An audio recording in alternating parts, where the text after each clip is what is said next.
Então aqui todo o povo se reuniu a Esdras, e homens, mulheres e crianças, e todos começaram a se humilhar e a chorar na presença do Senhor. Então Secanias ele se levanta e fala: Esdras, nós pecamos, nós erramos, nós nos prostituímos, nós nos misturamos e sabemos que isso não agrada ao Senhor. E por isso é o seu dever nos levar ao arrependimento, é o seu dever nos falar o que fazer para que a gente possa estar em retidão nos caminhos do Senhor. E aqui ele se levanta e leva as pessoas a jurarem que elas iam se divorciar, que elas iam mandar embora as mulheres, os filhos, todas essas pessoas, e que elas iam se purificar novamente. E por que era dever de Esdras? Porque ele era sacerdote.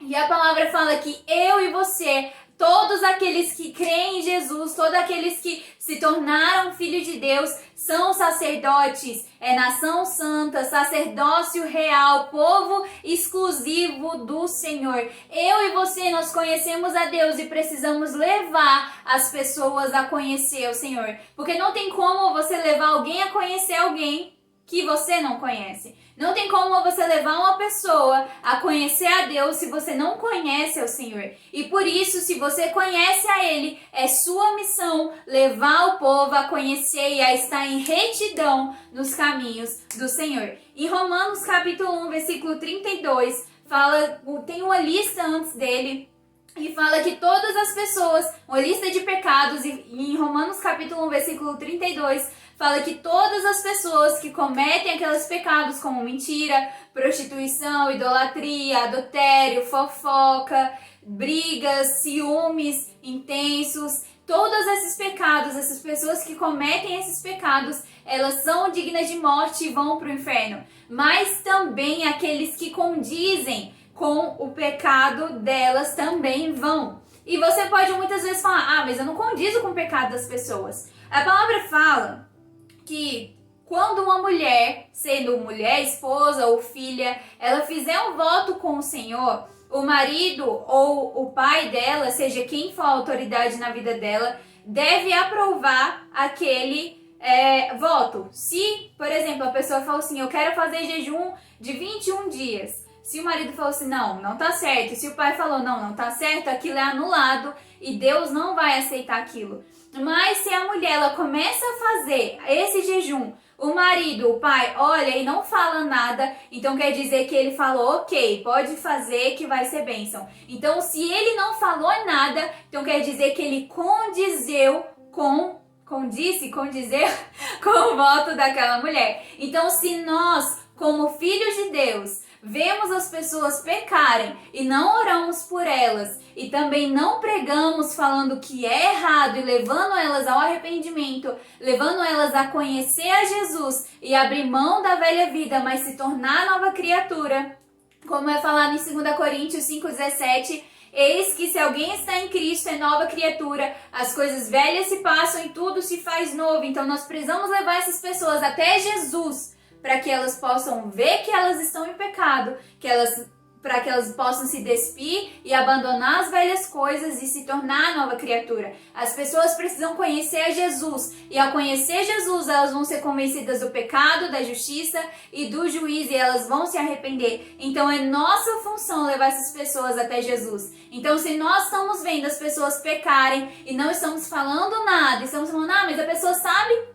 Aqui Esdras estava com um monte de gente que sabia de cor e salteado porque eles tinham sido escravizados, porque eles tinham saído da terra deles por causa do pecado dos pais deles, por causa do pecado deles, mas mesmo assim eles continuaram pecando, até Esdras se levantar, se humilhar e orar e tomar uma postura e falar assim: vocês se arrependam porque isso é errado, purifiquem-se, senão vocês vão ser expulsos da terra de Israel. E aí sim o povo se converteu, aí sim o povo tomou uma atitude. Então não quer dizer que a pessoa sabe que ela vai fazer, é nosso dever falar para as pessoas, levar elas a conhecer a Jesus e a se arrepender. E se nós estamos nos calando, nós estamos condizendo com o pecado, nós estamos falando: ok, continue pecando, é isso aí, tá tudo certo. E aí nós vamos pro inferno junto com elas. Vamos abrir em Esther, capítulo 4. Próximo livro. Passa algumas folhinhas, você vai chegar em... Próximo não. Vai ter Neemias, e depois de Neemias, Esté. Você passa umas folhinhas, você vai achar Esté, capítulo 4, versículo 13 e 14. Esté era uma rainha judia que Deus tinha colocado ela naquele lugar acima de todo o Império Persa. Ela estava sendo rainha sobre 127 províncias de povos misturados, e Deus colocou ela naquele lugar, e nisso teve um decreto que todos os judeus seriam mortos. E Estela poderia sim se posicionar, mas para ela se posicionar, ela precisava ser chamada pelo rei. E todo aquele que entra na presença do rei sem ser chamado tem o risco de morrer se o rei não levantar o cetro para ele. Então Esté teria que entrar sem ser chamada e correr o risco de morrer por causa do seu povo. Então Mardoqueu, aquele que cuidou dela, o pai ou o primo dela, ele pega e fala algo para ela, que está escrito em Esté capítulo 4, versículo 13. Fala assim: Mardoqueu enviou essa resposta a Esté: não pense que por estar no palácio você escapará de todo e quando todos os outros judeus forem mortos. Versículo 14. Se ficar calado num momento como esse, alívio e livramento virão de outra pessoa, de outra parte para os judeus, mas você e seus parentes morrerão. E quem sabe não foi justamente para uma ocasião como essa que você chegou à posição de rainha. Então aqui Mordecai fala: ei, não fica achando que só porque você está no palácio, só porque você está bem, que você não vai morrer junto com os outros. Se você não se posicionar, livramento vai vir de outra parte, mas você e a sua família vão morrer. E então foi para essa ocasião, foi para um tempo como este, foi para essa hora que Deus te colocou como rainha. Então se posiciona. E Esther se posicionou, e todo o povo judeu foi salvo por causa do posicionamento de Esther.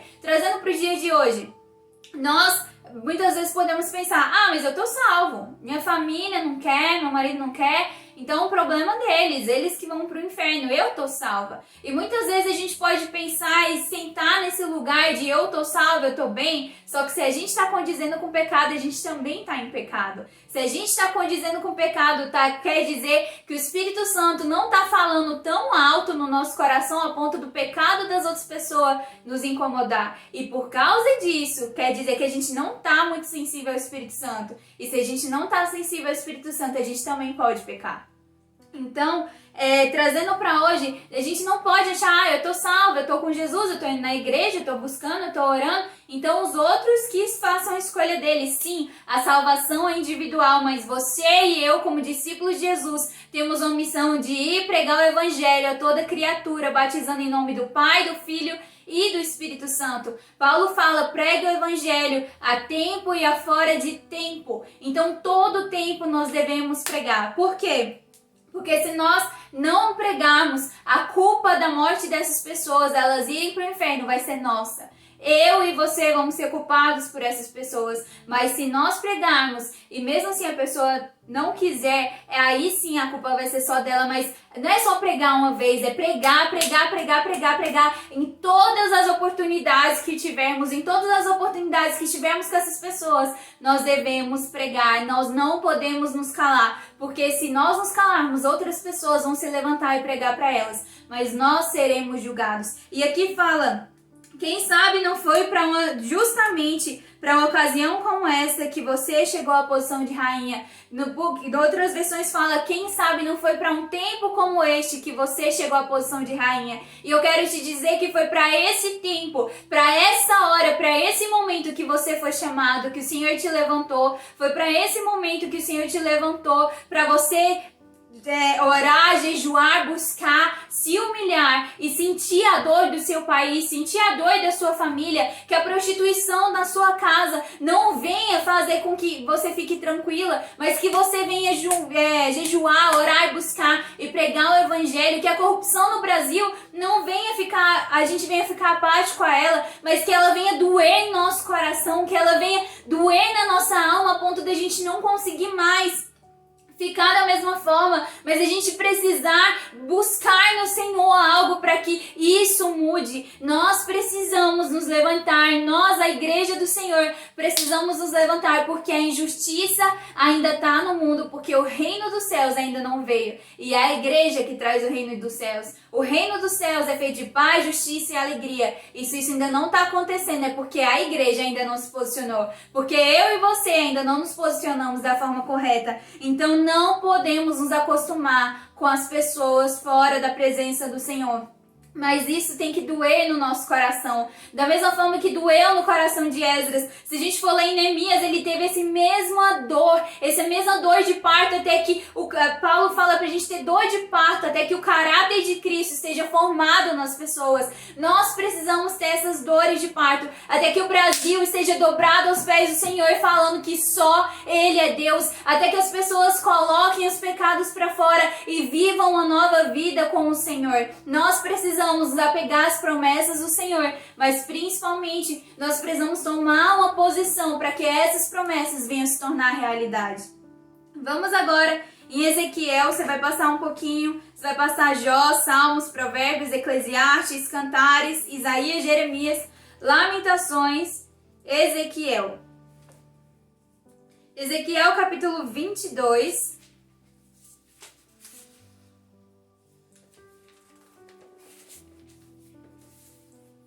Ezequiel capítulo 22, versículo 30, que vai falar sobre a nossa função como igreja, que vai falar sobre o que nós devemos fazer, eu e você, nós discípulos de Jesus.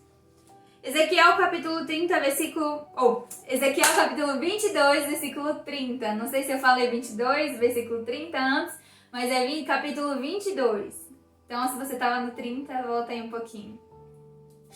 Ezequiel, capítulo 22, versículo 30, diz assim: Procurei alguém que reconstruísse o muro, que guarda a terra e que se pusesse a brecha para que eu não a destruísse, mas não encontrei ninguém. Versículo 31, Agora, portanto, derramarei a minha fúria sobre eles, e os consumirei com fogo da minha ira, e farei cair sobre a sua cabeça o castigo merecido por tudo que fizeram. Eu, Senhor soberano, falei.